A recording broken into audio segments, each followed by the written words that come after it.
Hey, everybody, welcome back. This is not the official episode this week of the Unfunniest Podcast, but this is going to be the UFP Media's Michigan High School Athletic Association preview for the upcoming round of the playoffs. This is the regional finals coming up this weekend. We had such great response from everybody over the last couple of weeks to some of our clips that we wanted to go a little more in depth. Mike, the old gunslinger from high school quarterback, is present with us, obviously. And let's be honest, the real star is Bob Patterson, who is the wide receivers coach for Bloomfield Hills High School. You guys are what, the Blackhawks? Yes, sir. The 2-7 Blackhawks this year. So thank you. We are young. Yes, making strides. Exactly. So a lot of juniors, good. I mean, good seniors next year. So the real emphasis, we're going to talk about each one of the divisions, talk about some of those key games here, spend about a half hour with you guys to kind of get a preview of what's going to come up this week. Let us get your feedback, what you guys think of what you guys want to see for next week, leading all the way up to Thanksgiving Day weekend up at the, I was going to say Silverdome. God, how old are we going to say we say that? Ford Field, where the Michigan High School Athletic Association finals will take place. So that being Silverdome, yeah, old enough to remember playing at the Silverdome. Jeez. The AstroTurf. A hard time. That was the AstroTurf. I can't believe that was legal. Yeah. Why don't you go? Listen, what'd you just say before we went on camera in our little pre-show? Well, a couple things we've learned here over the state as it's kind of gone by is that none of us can actually figure out, and no one has any clue what the playoff points mean in the state of Michigan.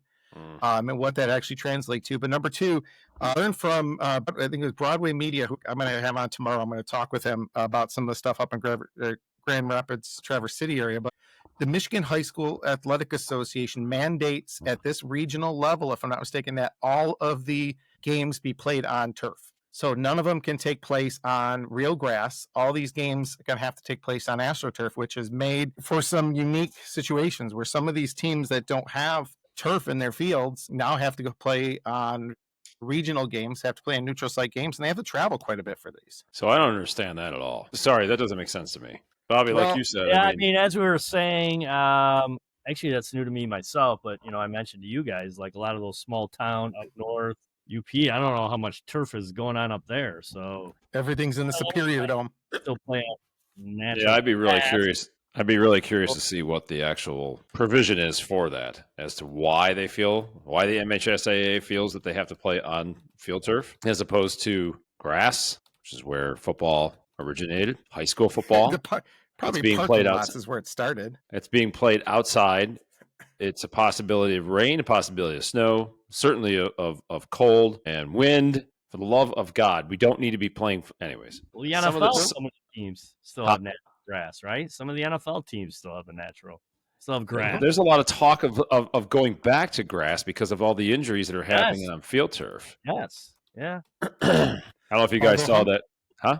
And we all know like how that field is made up of, what that's made up of. Yeah, ground up tires. Ground up tires. Which there's been many, many, many reports, and now. Go ahead, Miller. What were you going to say?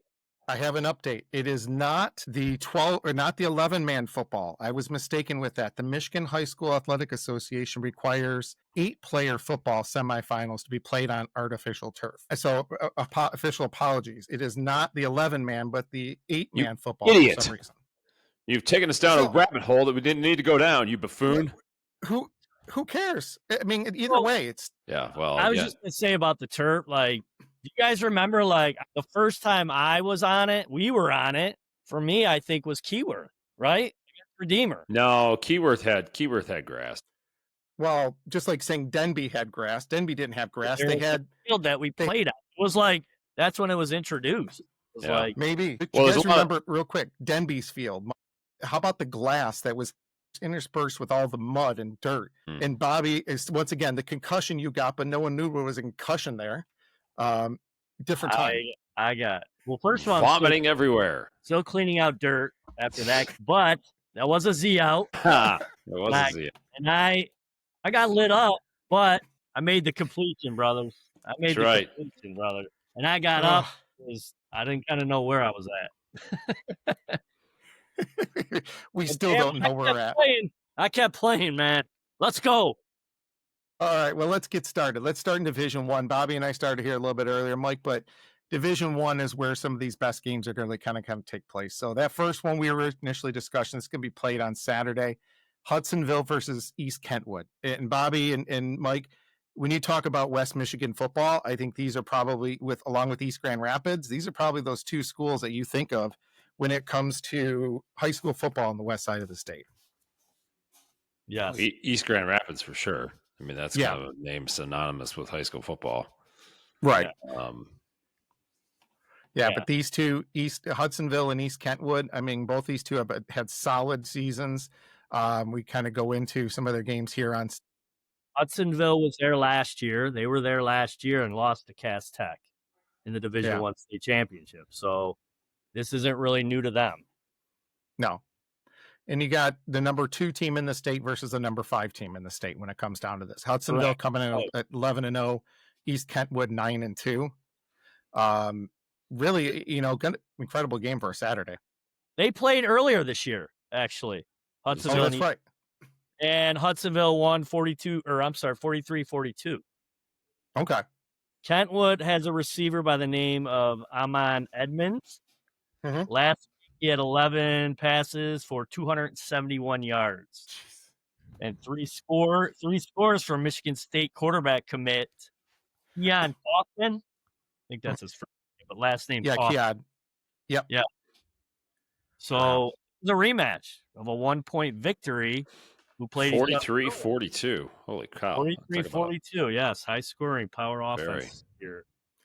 Yeah. Where's this game being played at? This is going to be played, I believe, at Hudsonville. Hudsonville, yeah. All right. Yep. So this will be played on Saturday at 1:00.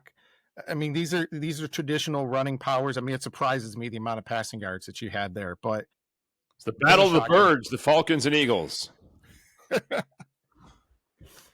Get those birds out of there. So I think, to me, Hudsonville is going to come through. But like you said, they played earlier this year, a real tight scoring game where Hudsonville won by 1. Obviously, I mean it's going to be crazy. I mean, let's just look at that box score real quick from that game when it comes down to that head-to-head matchup. So Kaufman, 17 for 30, 189 yards, 3 touchdowns. Rushing, 166 yards rushing for East Kentwood. And then Hudsonville, their quarterback, 222 yards and 4 touchdowns with 113 yards. That's pretty good for a high school quarterback. Mm-hmm. Very good. That was my 265-yard last game of sophomore year against Oakland Catholic, and we won. At that time, it was Cardinal Mooney's single game passing record. Yeah, might have been broke. I don't know. I'd have to look. About 400 yards. Radio of passing, for 3. That's insane. We'll go over. We get the Mooney guys back on here one day to kind of go over the rest of those. The other big matchup, one of the other big matchups that we'll kind of go down here is that Catholic Central Clarkston. Catholic Central. I got to see CC play St. Mary's this year, and I will say that by far the most impressive athlete in the state of Michigan I've seen so far is, of course, I haven't gotten to see. We'll talk about him here in a second with Cass Tech, but is Samson Gash, who is going to Michigan State next year. Gash is incredible with what he's done and the way he's able to run that ball. Just the speed he has, moving around, it's kind of incredible to see. Bobby, have you had a chance to see any of Gash's stuff this year? I have not, but I just know both these programs they're always around this time of year. Both well coached, well disciplined football teams. Mm-hmm. Especially Catholic Central. Catholic Central, yes. Very, very tough. Yeah. Very tough. CC, it's just CC. I mean, CC is what, 11-0, right? 11-0, 5-0 in the league. Yeah. Mm-hmm. I mean, they haven't had many close games this year. You look at their box score down here. Mm-hmm. I beat up on Brother Rice 41-8. I mean, that's in St. Mary's. 30. They beat St. Mary's 29-14, and it wasn't that close. Yeah. So and they beat up on De La Salle 36-6. Heartland's not bad. They're decent. No. Yeah. Brighton was good this year too. Brighton, yes. King's pretty decent. They beat up on King 26-14. Mm-hmm. Yep. But then again, that's a LaSalle thing. King's 2 divisions lower than what CC is. CC is. So so we'll go into that. We'll go because in fact that's the one King and LaSalle are playing that we're going to go over that matchup here in a little bit. Because once again, someone's got to tell me what these really mean. But to me, I can't see anybody beating CC. I'm sure you're going to have a lot when it comes to Clarkston that they could have some of that, but I think CC is just going to run rampant. They're going to take over and probably win this. It's going to be, well, let me rephrase that. It's going to be CC and probably Cass Tech playing it. I think. Where'd you watch them play? When you did for WJR? Yeah. It was at CC, and it was St. Mary's, the Eaglets, one of the cool nicknames, playing against CC that game, and that's after St. Mary's absolutely destroyed LaSalle. That was the game they held at Jimmy John's Field. So let's talk about the number one player in the state, CJ, when it comes down to that Cass Tech and Saline game. Yes. So this game is going to be at Cass Tech, but Saline, and I didn't realize this. You didn't realize who Saline's quarterback is? Yes. He's the grandson of Lloyd Carr. Tommy. Yep, and Tommy's the CJ's brother, the quarterback at Notre Dame. Correct. Yeah.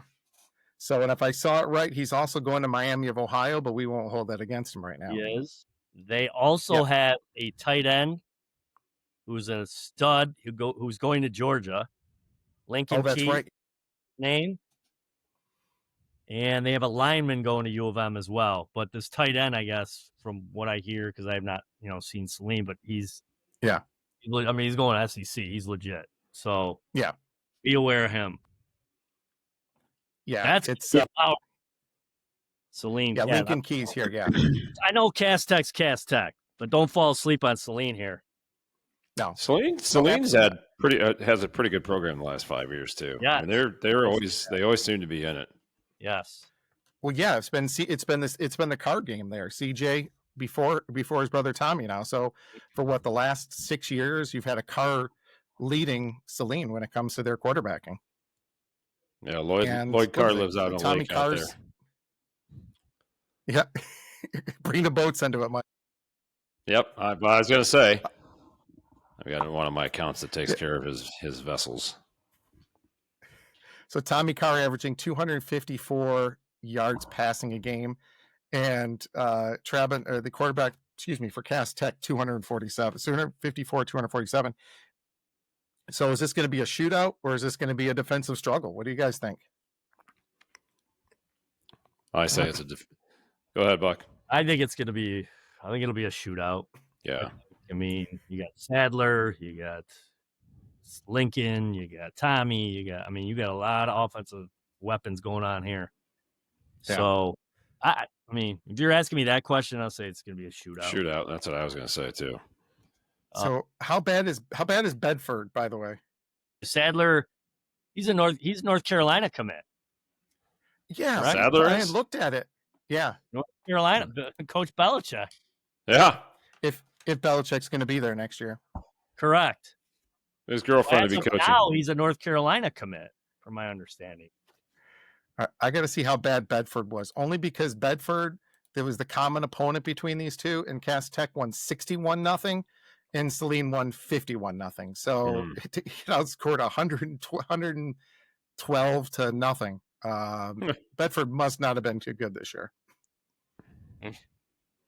So we'll see there. So to me, that's probably going to be one of the best ones, but I can't wait until you get that rematch that matchup at Ford Field between probably Cass Tech and CC. I can't see any of those two lining up differently, or I can't see that really going any other way. But that the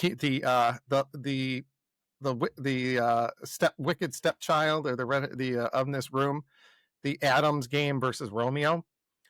Mm-hmm. Adams, I saw play this year when they played against Rochester High School. So Mike ROCCHCHESTER, Rochester.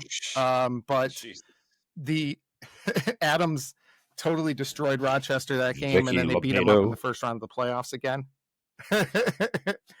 the highlights of the bagpipes playing at the game, which, by the way, is one of the coolest things I'd seen all year, was the bagpipes being played at the Highlanders game, Adams game. They had the bagpipes playing at the game? They had bagpipes before the game. Wow. It's pretty cool. We did a 7-on-7 this summer with Adams, actually. So how'd you fare? Yeah, we did all right. So here's your problem. Now here's your problem with 7-on-7. Sometimes you don't have all your ponies there. Yeah, right.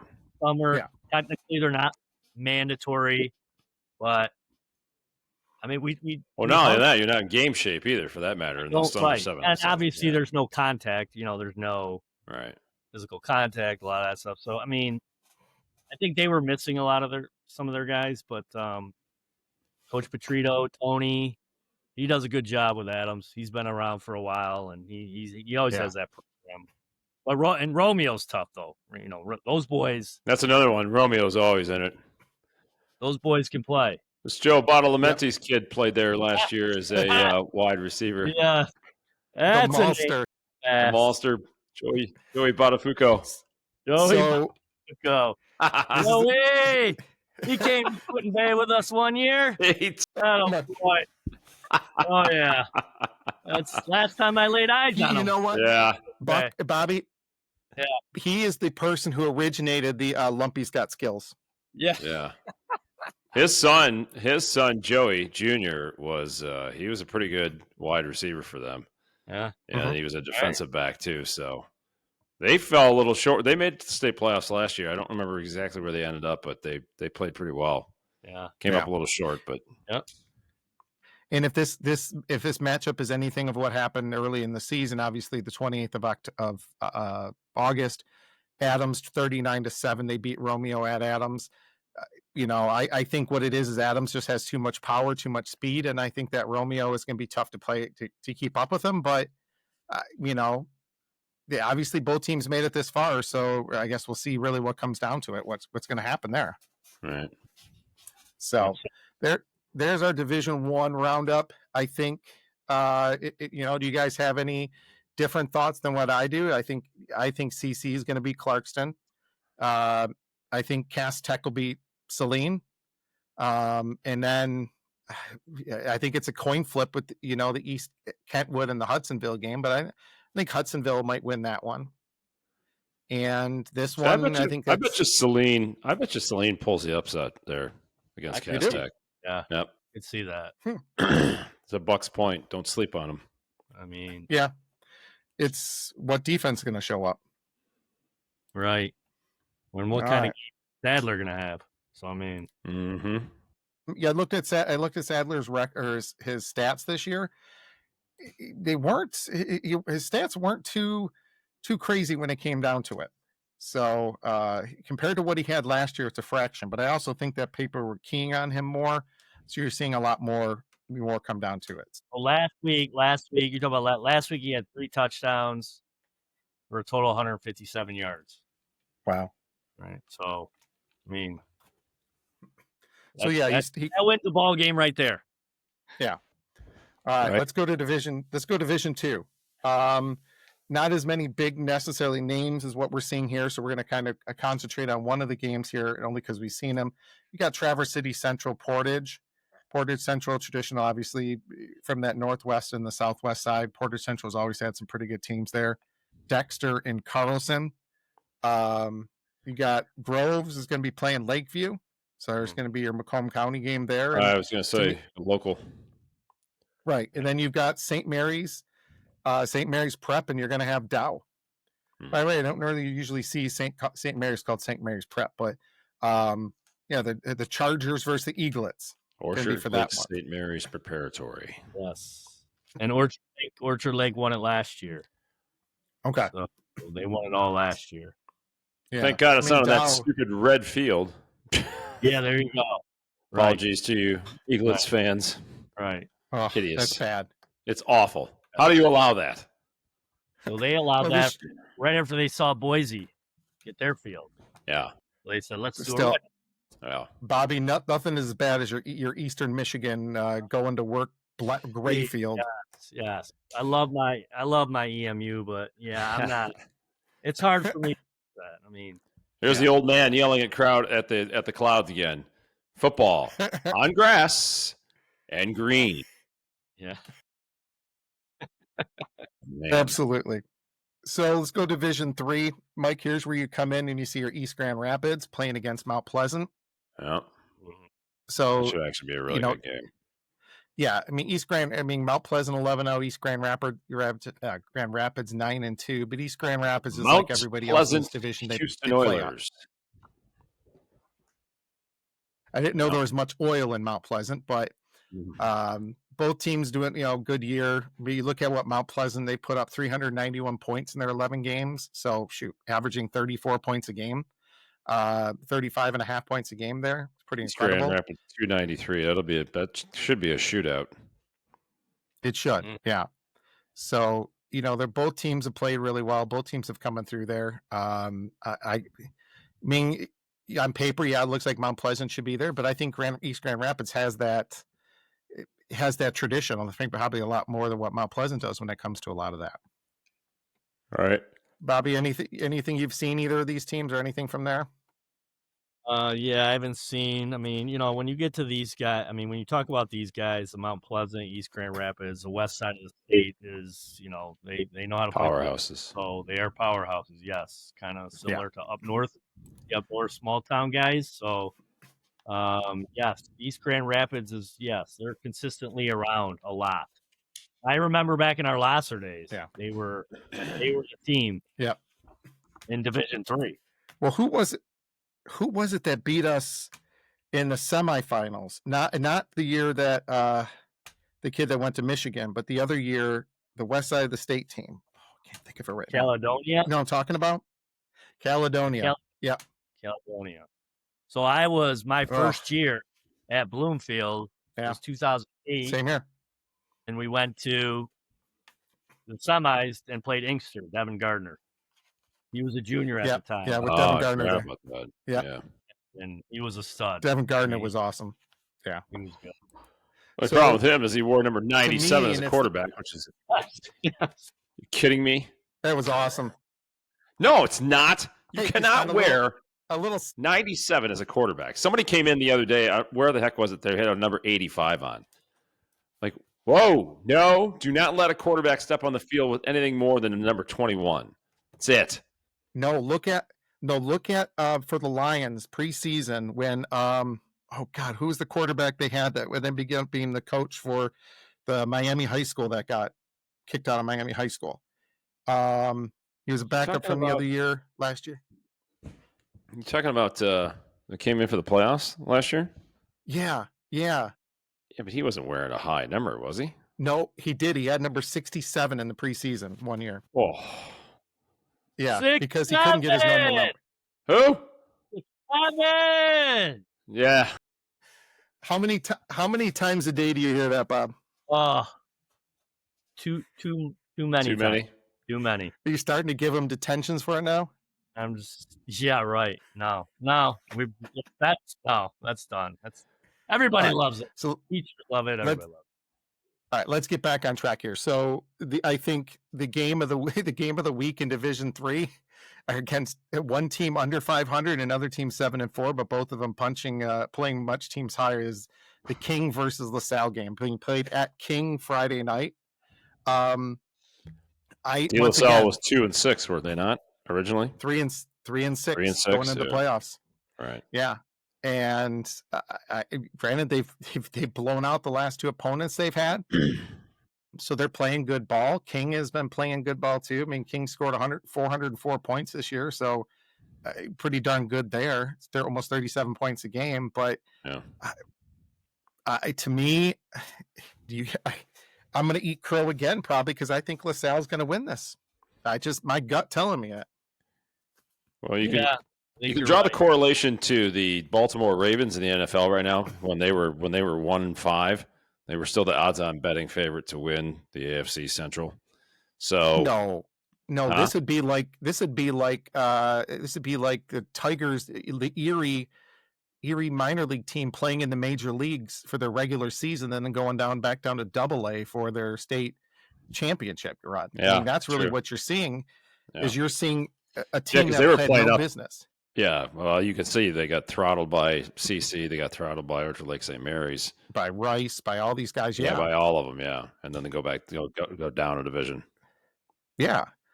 See, you go down to Division III, and this is, now they're playing against teams their size. They're playing against teams that they should have been playing against the entire season. But, it's just the way that league worked. And LaSalle technically had a down year, but I think they're Right. still playing pretty good ball right now. Yes, they are. So, Bach, who's the and head for coach those- at LaSalle? Oh gosh, I'm drawing a blank. Yeah, I am too. And for those that don't know, during LaSalle championship runs a few years ago, was your dad the defensive line coach, Bobby, for them? At LaSalle, Yeah, he was a tight Yeah. ends. Tight ends. tight end coach. So And my brother Andy was receivers. yeah, so Jack and Andy led that team pretty well. Yes, they were. Well, I mean, credit, Coach Giannone. He was there, and he runs a good football. I mean, he can coach. Just say that. Yeah. Yeah. He can. So, Absolutely. and then De La Salle is De La Salle. So they get great kids every year. Mhm.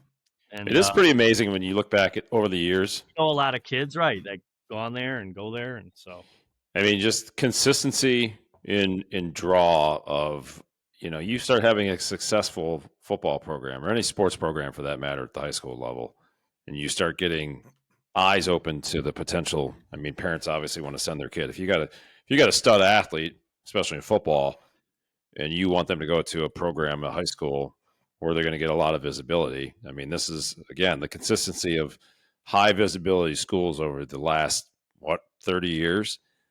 It's perennially usually the same teams. And then this is how these coaches, that to their credit, they do a pretty good job of recruiting these kids, quote unquote, recruiting, to go to the high schools. So, yeah, I mean, whether it's CC, whether it's De La Salle, I mean, obviously Mooney's not necessarily known as a powerhouse in football, but okay. So look at North really quick, Lutheran North, right? You've got Runselberger, who's done a phenomenal job coaching there, and he's really built that program to a point where he's starting to get these kids, these higher profile kids that want to, at least in Macomb County, anyways, obviously, that want to go to North. They want to play at North. I mean. They went pretty deep in the state playoffs last year. They obviously got bowed out pretty quick in the first round this year, but they were young. But he's got a core group of kids that he continues to bring up, coach, mentor, whatever you want to say, and it's pretty cool to see. So yeah, it's to my original point.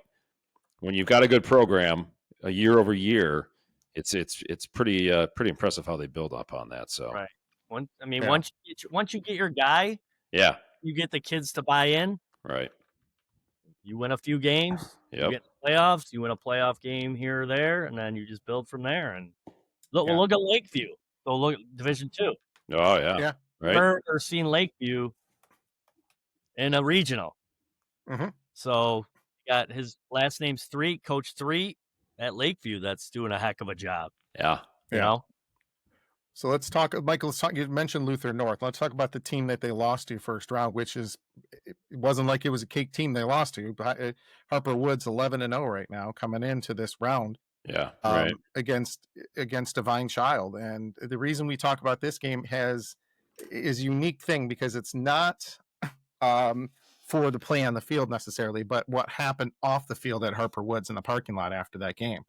Or actually in the fourth quarter of that game, where unfortunate, horrible incident, the shooting that took place, where at least, the person is still recovering, but I don't think no one lost their lives, and thank God for that, and everything there. Well, come down to it, what happened is the plan, because Harper Woods is the higher seeded team, had supposed to be a home game for them, went and petitioned the MHSAA that they did not want to have fans at the game. They were going to have an empty stadium.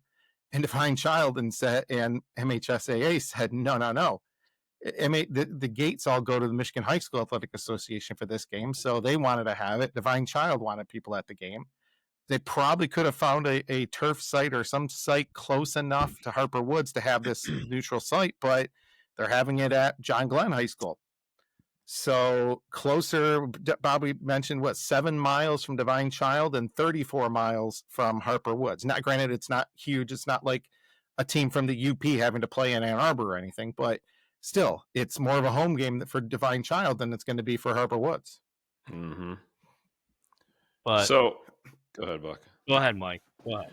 No, I was going to say. So, what was the whole premise of not having fans at why did they want to do that? Because I mean, I understand this is shooting last week, and I had heard they didn't have the proper safety or security. Okay, so that's where I was going, because usually what I think what most places, venues, want to do is they have an overwhelming amount of security to make people feel better. Because I do think if they would have done something like that, it hurts the teams, it hurts the kids. Yeah.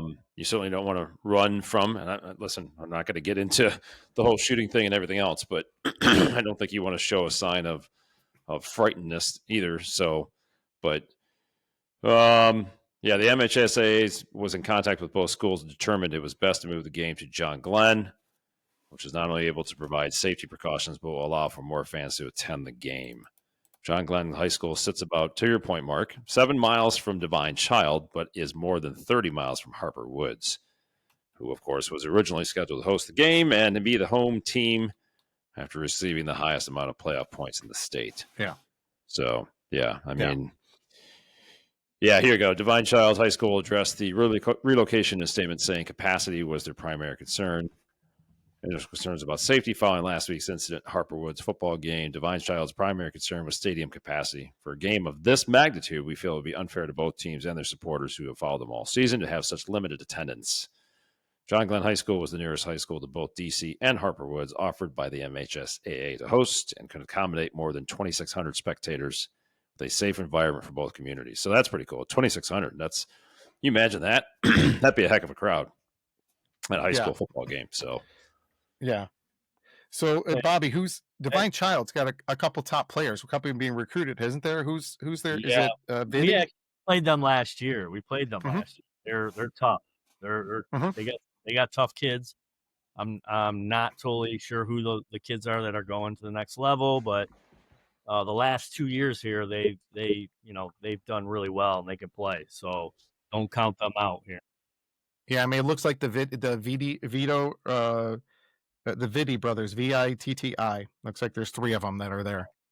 All pretty good, and from looks at, I can't remember, and obviously people let us know who we that would be recruited by, but pretty good there. Now, so that's that we're looking at was a Division 4, now Division 5. But go back to that. Go ahead. Here, really quick. Yes, these guys are playing in the regional, getting ready to go to the Final Four, have a chance to go to the Final Four in their division. Right? Us, to me, what I'm telling my guys, I don't care where we play. We'll strap it up, go out in the parking lot and play if we have to. I mean, this is what it's just woke me up. You're going to have let's go, right? Let's go. I mean, that's true. I don't care where we're playing. Let's go. So that's and as good as I'm telling my guys. And I know that's our mentality too here on this call. Yeah. No, you're going to play. You're going to go all out. But now that being said, I think that gives Harper Woods one more ounce of, what's the word? One more thing of us against the world. Let's go out there, and after they screwed us over, let's try to go play a little harder there. So that was Division 4. Division 5. Bobby, the reason we're bringing this one up is your Notre Dame Prep. For those that don't know, Bobby is the assistant principal at the elementary school on site for Marist Academy with Notre Dame Prep on their campus there. So Notre Dame Prep, what do you know about the Notre Dame Prep team? So yes, I'm rooting hard for these guys. I love these guys. At Fox, he's the head coach. He does a heck of a job with this team. Jason Whalen, he's the offensive coordinator. Also works in the building. He does a heck of a job with his kids. Sam Stowe, the quarterback for prep. Taught him in 3rd grade, by the way. Great kid. Yes. I mean, he comes from a great family. He's puts up numbers like you wouldn't believe. The last 11 out of 12 games for him, he's completed 177 out of 249.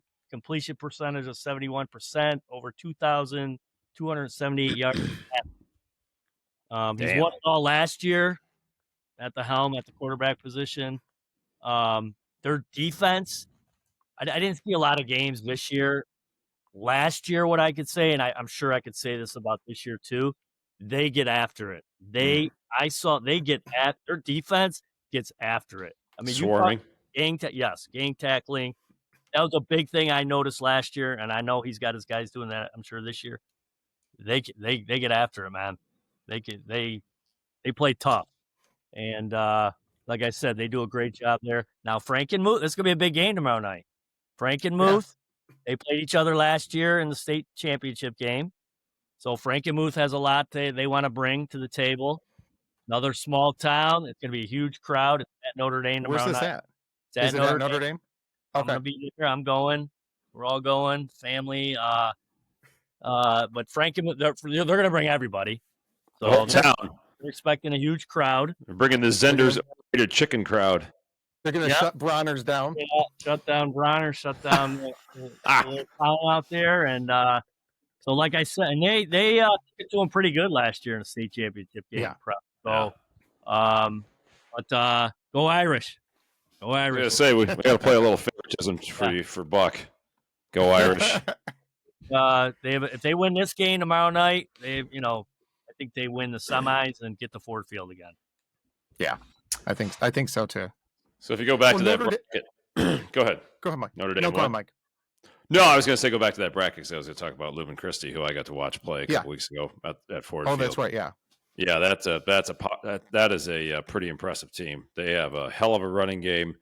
Their quarterback looked pretty good too in that game at Ford Field. Of course, they played center line at Ford Field and beat up on them pretty good. It was 42 to yeah, it was 42. Yeah, this is Division 6. There we go, Division 6. Yeah, 6, right? Yeah, Leuven Christie versus Ida. So it's kind of neat to see some of it is kind of neat to see some of these smaller schools. The other division had Michigan Center, which is another really small town, so very similar to Frankenmuth, middle part of the state. So you see some of these smaller schools in these latter divisions that these games, man. I mean, look at even Elmont, right? I mean, Elmont's another one. Of course, Darby Barker. Blew out Marine City. What? Blew out Marine City last week. Our By the way, friend of the show, Darby Barker. When did Marine City go down to Division 6? I thought they were always Division 2 or 3. No, they've gone down. No, they've been down there for a little bit now. Their enrollment's been down? They were kind of always I don't remember in 2 or 3. They were always 4 or 5. I thought they were 4. 4 or 5-ish. Okay. They're always 4 or 5-ish around there. Maybe it's just they look huge against the size against Mooney. Yeah. It's McAndrews. McAndrews he's pulling all the Marine City kids out of Marine City High School, getting them to Mooney. Yeah. So one of the things I want to talk about, and I'm actually gonna have a guest on tomorrow, and I'm gonna interview them and be a separate interview, is somebody from there's if you heard, Mike, I sent you this article about Goalpost Gate. Have you heard of Goalpost Gate? I did hear about Goalpost Gate. That is Kingsley, who for 16 years had goalposts donated by a college, and they were using them. Well, then come to find out somebody, and it's unknown who it is, they calling it the Karen of Traverse City, called up the Michigan High School Athletic Association, and Kingsley had to replace their goalposts during the week in order to play that game, because they were, and from everything I've read, and I'll correct this if I'm wrong, was 5 feet short, 5 feet less wide. It should have been 5 feet wider, let me say that, than what the goalposts were. And so what do? Do you go back these years and say how many field goals were missed that they should have won, or everything else, and it comes down to it? So that raises the question of, yes, you correctly termed this person a Karen, who must have been out there with her measuring tape. I mean, What? But no, even so, if it's that short, I'm going to be the one telling on them. I mean, you can't play a game with. I mean, if it's different if it's 1 foot, 2 feet, but 5 feet. Yeah, 5 feet is pretty difference. substantial. It's 2.5 feet on each side, right? Mm-hmm. Yeah, last-minute complaint forced the Michigan high school football team to adjust its field goal posts at its home stadium hours before a playoff game last Friday. Division 6 Kingsley scrambled to fix its goalpost at Rhodes Field in Kingsley ahead of its district final showdown with Traverse City for St. Francis after a parent of a St. Francis player notified the Michigan High School Athletic Association that Kingsley's posts were not regulation size. It says goal regulation size or what? Dude, listen, I couldn't tell you the last time I looked at a goalpost, especially I guess at a high school. I mean, usually the high school field goal posts are a little bit shorter, anyways, right, as compared to the NFL. Is that Norman Dale's mom from Hoosiers when he gets Norman Dale when he gets the measuring tape out? It's 10 feet high. Yeah, he puts Ollie. Gets Ollie up on one of the players' shoulders. Man, 10 feet. 10 feet. Back in the gym at Hickory. Yeah. I mean, free throw line, 15 feet. Yeah. It's pretty funny if you think about it, though. I mean, seriously, like, well, it looks like you're, it looks like you're definitely way narrow. Whatever, it is what it is. I'm gonna go out. We're bringing every game I go to next year. I'm gonna bring a measuring tape and I'm gonna measure every goalpost to see if it's the regulation size. So how long? This was how many years? I mean, it's been like this for how many years? 16 years. So it's like, what happens to all those games that they won? And I mean, yeah, are they forfeited now? I mean, it's silly. It's silly. Yeah.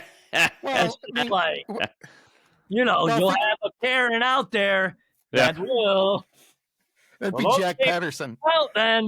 Oh man, they got the picture of the cranes out at Kingsley, putting up the new goalposts. Yeah. 5 feet is pretty significant, though. Well, the next year, I mean, the team that goes there next year to open the season is going to be like, we're going to measure that. Marc, exactly. I will measure it. Yeah, exactly. Every team, if for everywhere, is going to do that nowadays. Like, I mean, but then again, you also wonder, like, how many does the state actually have anybody that kind of regulates that? Are there officials supposed to take a look at that? It's a stupid thing that you never think about. So that's what I was going to say. So it's funny how things bring up thoughts and questions in your mind, but it does beg the question: should the officials maybe be looking at that kind of thing? At a football field. I mean, that they clearly look at yard markers. They look at other things like the curvature of the actual field. I mean, these are things that seem stupid, but at the same time are legitimate concerns. You would think that it would be part of the officials' job, quote unquote, to measure something like that. I would think, and listen, these officials, I give these guys all over this state a lot of credit, and I'm really all over the country because we're talking about officials, but the shortage of officials and what these poor people have to go through, the heckling from some of these absolute buffoons, also known as parents, that give these people that hard of a time. Yeah. You not raise your hand. I get it. There's definitely obviously questionable calls, but at the same time, these people are human beings, but nonetheless. So. Oh yeah. Absolutely.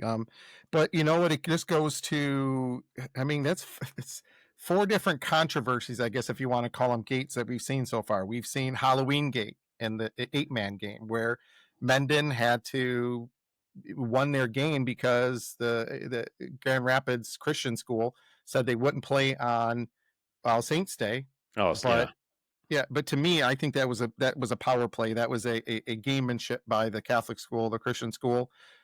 How many times do you think we've ever not played on a Christian holiday, All Saints Day, anything else? Like, we would have played on that. We played on Sundays, for crying out loud. So I think that was a little gamemanship that they did, and they lost in the end with that one. Played on our own birthdays. Oh, goalpost gate. You got playoff points gate with LaSalle making the playoffs, And then you got Gungate with no fans in the stands. I mean, it's 4 unique stories you've kind of seen here in the playoffs so far. And I think we're all rooting for the Elmont Fighting Derbies. I think that's who we're all kind of rooting for anyhow when it comes down to that. So, yeah. Yep. Now let's go to Division 7 and Division 8 quickly. It's pretty funny how Division 7 and Division 8, you see a lot of these same names typically pop up over and over again. Shelby, Menominee, I can never pronounce it right. Menominee, Hanover Horton, Menominee, Hanover Horton Schoolcraft. Millington, like you said, won the state title last year. Of course, they beat Lutheran Northwest last week, 49-0.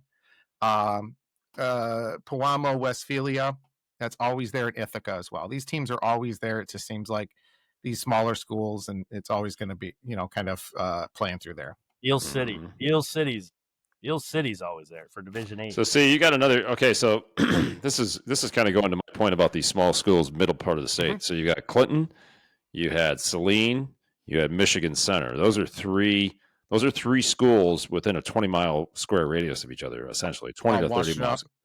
Yeah, Washtenaw County. Yeah, right. So you're starting to see some powerhouses coming out of the middle part of the state. Well, and I think what you're seeing is you're seeing a lot of people moving into that area, and that Ann Arbor area is spreading out. Yeah. And you're seeing that population expand, and that's why you're seeing, I think, a lot of those teams just kind of going up from there. Yeah, anybody that hasn't been in that area, the Saline especially, Saline has just absolutely exploded. Oh yeah, with population growth. I mean, Michigan Center and Clinton to a lesser degree, but they're a little bit further west, more part of the middle part of the state, I guess you would say. But it's whatever they're feeding those boys out there. Yeah. So, and then our last is Division 8, Bark River Harris against Glen Lake. Hudson, always Hudson and Springport. How many years? Every year. Last year, weren't they? Yeah, I think so. Madison and Cabrini, and then Beale City and Harbor Beach. I mean, it's the same schools. I mean, that's, for anybody that doesn't know, we went to Cardinal Mooney, small Catholic school. We were Division 8. Our senior year, we went 6-3, and thanks to Lutheran Northwest, them forfeiting a game, we missed out on state playoffs because it was a forfeit instead. But no, that was Taylor Light and Life. Yeah. Oh, Taylor Light and Life. Taylor Light and Life. People Taylor Light and Life. Amen. Yeah. Amen. Taylor Light and Life. You people are savages. You automatically made it. Yeah. Yeah. We would have automatically made it, and we would have gone deep. We would have beat them. Yes. Well, dude, that would have been a throttling. Right. And we get in the playoff. Just chip in a chair. It's all you need. Correct. So, but I mean, that's kind of a rundown from this week with our regional finals. I think you got some great games, especially, and not to knock some of those lower divisions, just some of those teams we're not as familiar with. Most of them take place upper, the northern Michigan, west side of the state, and even some a little bit further here away from some of the larger schools. But you got great football here in the state of Michigan. If you don't get out on Friday night, tomorrow night, Saturday, there's plenty of games available. It's a huge thing. And kind of last thought before we kind of sign off for this high school edition, Bobby and Mike, what are kind of last thoughts when we come down to it? Buck? I'll go. I think when you get to this time of year and you get to regionals, it's pretty special. Like everybody's pretty decent. So it's pretty special because you have a chance to get to the Final Four, like I said, in your division. And it's, you never forget these moments, right? I mean, we just talked about our senior year, 6-3, and that's what it's about. These kids have these moments that they'll have for the rest of their life. And regionals here starting tomorrow night. When they get together after they graduate, they're going to be talking about, tomorrow night. So good for these guys. Good for these schools. Again, though, go Prep, go Irish. But we'll see who's going to be on the Final Four after Saturday, really, because there's a few Saturday games. Yeah. But this is great. It's a great time of year. High school football is the best, man. So just going to say, it's the best. It's the epitome of everything from your youth. Not that the players need any extra motivation, billboard, whatever, but I think this is the one thing that most of us, Buck, obviously you've coached Mark, you've coached, but you use it in your talks, speeches to the kids. You talk to it about your own kids of harness the moment, seize the moment, whatever it might be. I mean, this is something, to your point, Bobby, you're never going to forget this the rest of your life. I mean, look at how many times the three of us and the rest of the guys start reminiscing about the old days, right? Those memories will go to our graves with us. So again, I don't think the kids need any extra motivation, but if you're looking for words of advice from some old dudes like us, it's like, dude, if we could only go back, yes, another Uncle Rico moment. But if we could only go back to relive all those moments again, I'd give just about everything outside of my kids. For sure. Yeah. So this, like you said, epitome football, Friday Night Lights, high school football is it's exhilarating. So here's the best how you look at this. We start in the summer, right? Early summer. I mean, probably May, June. Yeah. Now you're at this stage in November for practice. It gets dark earlier now, right? So your practice has got to kind of maybe be shortened up a little bit. When you get to drive home this time of year and you put your radio on and you're listening to Christmas music, where you started, right 4th now, of July music. I mean, there's nothing better than that when you think about that. No. I mean, hey, look at how far we've come. Look at what we can do. The grind, right? Man, that's a hell of a way to look at it. Exactly. June till November. Christmas music, man. And you're like, wow. Speaking of the finals, real quick, I was looking at the dates. The finals are on Friday and Sunday this year, the 28th and the 30th, because of Michigan State game on Saturday. So I forgot about that. Yeah. Well, Friday and Sunday. Right? Friday, Sunday. So maybe that Sunday, depending on the matchups, maybe we're going to have to try to get the MHSAA to give us some passes, and we'll do a little live feed from Ford Field. I like the Friday Saturdays. I feel like, I'm not a big fan of the Sunday thing. The Friday Saturdays. I mean, these guys are going to play on Sunday. Yeah. Like, come on. Yeah. Well, and Bobby, last thing, how many years have we were watching the high school finals playing euchre tournament on that Saturday? Yes. It was always that last game, the 7:00 game. Yeah. 7:00 game. And it was never on the real Fox Sports or Pass, because it was always a Pistons or a Red Wings game on. And Friday was always the even number games. Is it? Yeah. 2, 4, 6, 8. Is that what it was? Yes. Yeah. 8 was always the first game at 10 a.m. And I always think of that. Like, man, if we were there, we'd be playing at like 10 a.m. Yes. None of us would have slept the night before anyhow. Some of those up north teams, and Thanksgiving and get a hotel. They have right. They have to. Yeah. And then the odd numbers are Saturday usually. So absolutely.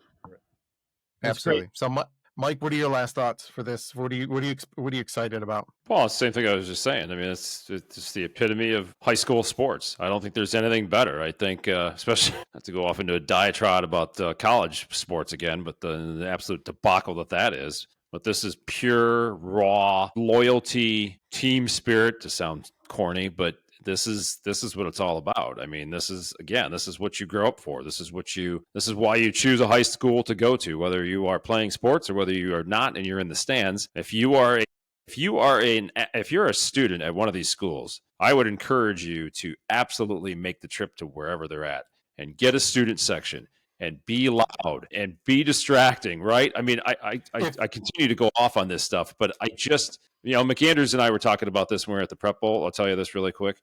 And he said the same thing. He's like, we're losing these kids. Some of them go to games, but they're so enamored with these stupid things. They're looking down at, and it's a social event. So that's the one thing I would agree with still with college, even though it's a debacle. The football games, the basketball games, the student sections are game changers. They are momentum changers. They are home field, home stadium, home arena advantages. And I think that we've got to try to, maybe I'm trying to pioneer this myself, but try to get some of these high school teams back to that. It wasn't CC. It was, who was it at the Prep Bowl this year? Oh, Father Gabriel Richard, Ann Arbor Gabriel Richard. Their student section, they probably had at least 500 kids in that student section, and they were loud. They were on their feet the whole time. You're in Ford Field, the whole 60,000 people. Well, there's maybe 3,000 or 4,000 total at those games, and they made a difference, and it shows. So, once again, I've gone off on a diatribe, but if you are a high school, for anybody that wants to hire Mike, you can contact UFP Media as a student fan section consultant. Mike will come and teach your students how to cheer, how to stand, and what to yell. And I'm going to bring Buck with me because he's got more energy than I do. Go, I'm in. I know you are. But I mean, think about these kids that put their heart and soul in it, and like this will be the last time after tomorrow night, or a lot of kids that'll put the pads down. Yeah, exactly. Lay it all out on the line, boys. So it's just it's a great game, a great team sport. I think it's the greatest team sport. So there's no doubt. Right? Absolutely. Okay. Look what it does. Good luck to everybody tomorrow night, guys. Yeah, good luck. Yeah. So once again, everybody, thanks so much for joining us here. This is obviously for the regional finals. Next week, Final Four. We're probably going to come at you again next Thursday night and have a next roundup for it. A little more in depth with each team. But thanks, guys, for listening. Any coaches that are out there, please let us know. We'd love to have you on. Love to do an interview with you if you want. Talk about your school, talk about your program, athletic directors. Love to have you on as well. So thanks to guys so much. Mike, appreciate you being here, fresh off your red eye from Vegas. And Bobby, thanks so much, giving us some insight from your side as well. Thanks, guys. Always good to see you guys. Thanks for having me. Yeah, absolutely, guys. And thanks so much. We will talk to you guys later. Hey, man.